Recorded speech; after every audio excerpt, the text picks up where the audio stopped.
Hello mga karelasyon. Ladies, alam mo ba na may ginagawa ka, pero unaware ka o hindi mo alam na ang mga ginagawa mo pala na yan ay napapansin ka na pala ng lalaki. Nagugustuhan ka, naaakit na pala ang lalaki sa iyo. So ladies, may mga bagay-bagay kasi na maaring hindi mo alam pero sobrang attractive pala sa paningin ng lalaki. So, kung gusto mong malaman ang mga ito, panoorin mo ito.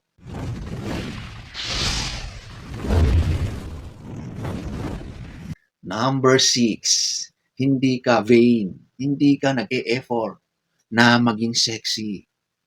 Maaring ito ay ironic, pero merong itong epekto. Ikaw yung tila hindi nananadya na mag-pose, gumalaw na sexy. Hindi mo sinasadyang mang-akit. Hindi ka nagsusuot ng mga pa-sexy at mga kilos na nakakaakit. Ang ginagawa mo is natural ka lang. Kung tumawa ka, kung umupo ka, sa mga galaw mo, kung paano ka magsalita, natural lang ang mga banat mo. Yun pala, ang lalaking nakatingin sa iyo ay naaakit na pala. Kasi nakikita ng lalaki na ikaw ay effortless, na ikaw ay natural. Huwag ka kasing maging OA sa pagpapasiksi. Ang mga lalaki, totoo na nagugustuhan nila ang mga nakikita nila na mga ganyan. Pero hanggang doon lang kapag ganyan ang ginagawa mo. Kung gusto mo na irespeto ka at pangmatagalan ang hanap mong relasyon, hindi ka magsusuot ng mga damit na sobrang revealing. Kasi ang ganon, iba ang papasok sa utak ng lalaki. Hindi yan yung babaeng gusto kong makasama habang buhay. Pero gusto kong makilala at maging kami kahit panandalian. Kaya ladies, maging natural ka. Yung simple ka lang. Yan ang sexy sa paningin ng mga lalaki. Number 5, ito yung may sarili kang buhay. Kung ikaw ay meron ng karelasyon, huwag mong iparamdam sa lalaki na sa kanya lang umiikot ang mundo mo. Ipakita mo na meron kang goals. May routine ka na ginagawa araw-araw. May passion ka na kahit wala siya, tuloy pa rin ang buhay.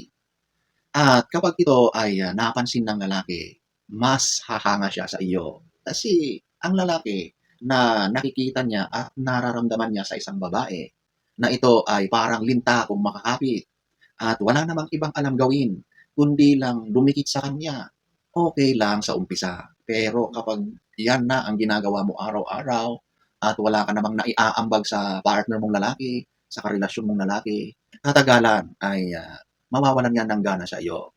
Kung gusto mong tumagal at mas maaakit sa iyo ang partner mong lalaki, magkaroon ka ng buhay. Buhay in the sense na meron kang gustong gawin sa buhay mo. May pangarap ka. Gusto mo rin kumita. Magkaroon ng sariling pera. Ang mga yan, mas nagbibigay yan ng sense, ng confidence sa iyo. At naaakit pa ang partner mong lalaki sa iyo. Okay? Number 4, hindi ka sobra kung mag-explain sa sarili mo. Alam mo, may mga pagkakataon na kailangan mong magpaliwanag. May mga sitwasyon na tinatanong ka ng lalaki, huwag kang mag-overreact. Huwag kang magpakita ng sobrang defensive ka. Alam mo, sa relasyon, kapag sobra ka kung mag-explain sa sarili mo na ginagawa mo pang sobrang detalyado ang pagpapaliwanag sa partner mo, madalas yan ay isang uri ng defense mechanism. Kasi kailangan mong protektahan. Alam mo na may ginawa kang mali, na some way or somehow, guilty ka. Kaya talagang automatic naka-defense mode ka. Ang nangyayari ngayon ay sobra kang magpaliwanag o mag-explain doon sa partner mo. At ang lalaki na marunong o magaling mag-imbestiga, huli ka na, di ba? Kasi abnormal yung ginagawa mong pakikipag-usap sa kanya. Sa halip ay be calm, maging kalmado ka lang. Hindi pwedeng palagi kang panalo sa diskusyon or usapan. Hindi pwede yung ikaw lang lagi ang nagsasalita at yung lalaki ay hindi mo binibigyan ng pagkakataon na magsalita dahil ikaw ay sobra kang defensive. Okay? Dinadaan mo na lahat sa galit, sa lakas ng pananalita, sa bilis ng mga sinasabi mo. Di ba? Akala mo mananalo ka dyan pero hindi. yan ay off at turn off sa mga lalaki. Kaya ladies, sa halip na gawin mo yan, ay kausapin mo siya ng masinsinan. Mahinahon, okay? Both parties ay maayos na nag-uusap. Hindi yung ikaw lang ang tama at siya lagi ang mali, di ba? Ang mga ganyan, wala, off yan. Pero kapag binago mo ang mga technique mo, maging kaakit-akit yan sa lalaki. Okay? Number 3, marunong kang manahimik. Hindi lahat ng pagiging tahimik ay awkward. May katahimikan na sobrang attractive.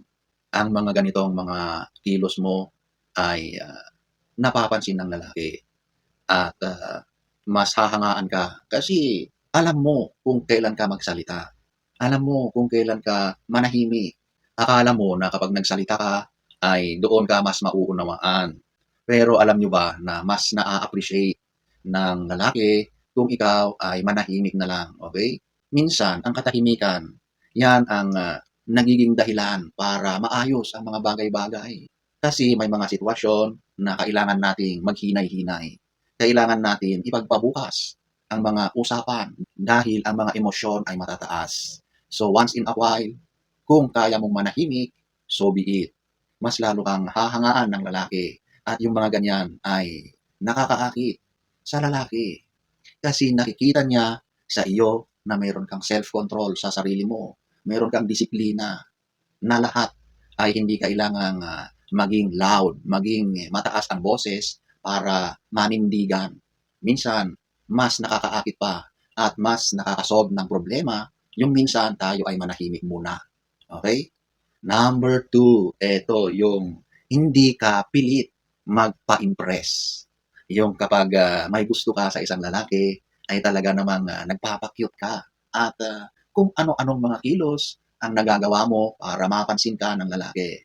Pero minsan, may mga lalaki rin na kapag nakita nila ang ganyang mga ginagawa mo, minsan doon din sila lumalayo o nagiging mas torpe pa. Di ba? Minsan hindi mo rin malaman, di ba? Pero kapag ganyan na gusto mo ang isang lalaki, huwag mong pilitin ang sarili mo na magpa-impress sa kanya, okay? Sige, gawin mo, pero huwag sobrahan, okay? Meron kasing mga babae na dahil hindi na mapigilan yung nararamdaman, ay sobra na kayong nagiging malakas ang datingan to the point na yung lalaki na ay na-turn off sa halip na pansinin yung mga ginagawa mo. Hindi mo kailangan ng sobrang maging maingay para lang mapansin ka. Huwag. Ang lalaki, kapag gusto ka niyan, hindi mo kailangan magpa-impress. Dahil kapag nakita niya yung tunay na ikaw, siya mismo ang lalapit sa iyo. Kaya sa halip na maging OA sa mga kilos, just be yourself.